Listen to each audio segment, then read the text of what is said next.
mission, you might say, is to tell people what I know about anti-gravity electromagnetic propulsion systems. I was in the Air Force for 21 years, and that's where I run into electromagnetic propulsion systems. You think that's something new? The Germans had electromagnetic propulsion systems during World War II. They knew they existed in 1932 because they had some. And they had the people that had built them. And they learned from them how to build electromagnetic propulsion systems. They recovered 2 ships in Brazil with crews aboard, took them to Germany, and their science started working on them right away. This is no secret. Interested in that. You take the time, you can go research, and I'll mention some books later and some people that maybe you've already discovered in your own research. There's a lot of other things that I'm going to tell you about. They went all the way back to Nebuchadnezzar. They got the Maltese cross with a circle in the middle, and that's the symbol of the black sun. When they started building their anti-gravity electromagnetic propulsion systems, that symbol was on the early ones they built, the Honeydew 1 and 2 and 3 and 4. Now, they used to fly through the formations during World War II, and we'd see them as light because the sun was shining off of them and so forth. If they flew close enough to the bombers, they would kill the engines. Now, they tried to put some guns on it, but you don't get guns to work on electromagnetic propulsion systems. So they was never successful doing it. They even created an electromagnetic propulsion for the cannon they tried to put on it. It didn't work. Because if it's going to move electrically, the electromagnetic engine is going to stop everything. That's the reason the lights go on. That's the reason the cars stop. That's the reason the engines on the aircraft stop. Because when you get close to electromagnetic engine, everything electromagnetic stops. The flow of electricity stops. Okay? So, when we used to chase them, if the fighters got close enough to them, or they came close enough to the fighters, the engine would quit. Maybe they would crash, and the pilot couldn't get it restarted. So we lost a lot of people chasing them. So we learned not to do that. Okay? Took us a while, but he finally learned, don't go chasing them. Now, I'll tell you a simple way to tell whether this vehicle you see is electromagnetic or if we have built it. Okay, now at first when the Germans started trying to build one, they would use 12 Volkswagen engines. Well, that wasn't too successful. Okay? Then they tried rockets. Then they tried jet engines. That wasn't too successful. We tried that. It wasn't too successful. Okay? Now we had some electro geniuses that was working on electromagnetic engines. So at the same time the Germans was trying to develop, engines like these craft that they had recovered.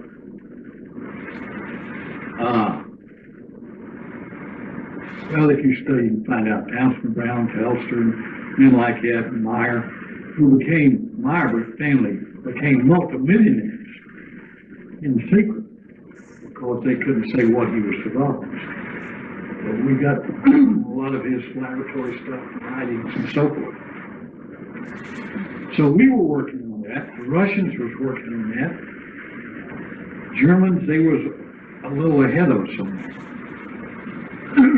That we went in and got all the rocket science, von Braun, so on and so forth. We had another project where we sent the men in to get engineers on these electromagnetic vehicles. We kept that secret for over 40 years. This word, so on and so forth.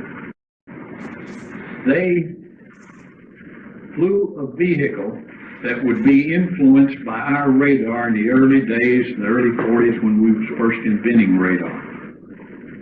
And we come to find out that we could interfere with their propulsion systems if they were slow and if they were low. And they got real interesting in what we was doing at White Sands.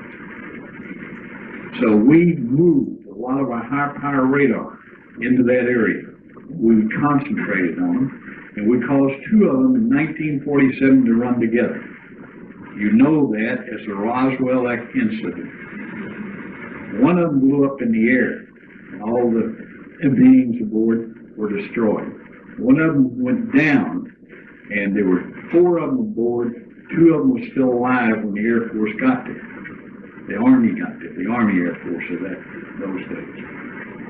One of them died shortly before they could get him anywhere. The other one remained alive for 3 years. We kept him out here in Los Alamos laboratories for those 3 years. There was a doctor, a medical doctor in the military that took care of him those days. At first, we could not confine him. He could just go through the walls. So we had to build a Faraday cage, electromagnetic cage around the building that we held him in. After that, when we could confine him, he began to tell us truth. We think it was the truth. Okay, prior to that, he could tell what the question was, and he already had the answer. He could tell what answer we wanted to hear, and he'd tell us the answer. So, until we confined him, we didn't begin to really make any progress of finding out what they were here for and where they were from. When he died, and we don't know why, it was just maybe some that affected his system, which his system was different. They turn everything into liquid, and they don't have a digestive system like we do. And they do not reproduce. They're created. One of the light beings is created for a certain purpose, and sometimes you can destroy them, we can destroy them, we have did that purposely and sometimes accidentally. They really do not need bodies if they're traveling through space or they're traveling through time. But to manipulate things in a solar system in which they go to, they take on the molecules of that solar system and they make them a body that they can use and manipulate. The body is of no use to them when they leave here. They leave it behind or it just dematerializes. They are the workers. The ones that are about 5'5", you've heard this, blonde, pale, so on and so forth, that kind of look like a blonde person that's been in the sun too long. Their skin is like it's exposed to the sun too long and it's kind of reddish. And they come from a different place. And they seem to be in charge, or at least the Greys refer to them for certain decisions, but their missions are separate. And sometimes they cooperate, sometimes they don't. Only when their missions cross do they cooperate. Each have robots, okay?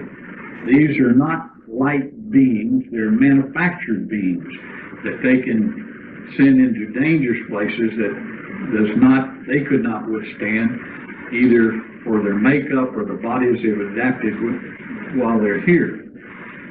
And these robotic beings, surprisingly, you go back 25 years in, Star Wars, which there's been a purpose behind Star Wars. If you will think, or if you're a Star Wars fan or a Trekkie, you go back, you'll see how many amazing things that was first portrayed on Star Wars that we have nowadays. So we have robotic, almost like a Mr. Dana, okay, that our government uses. You know that.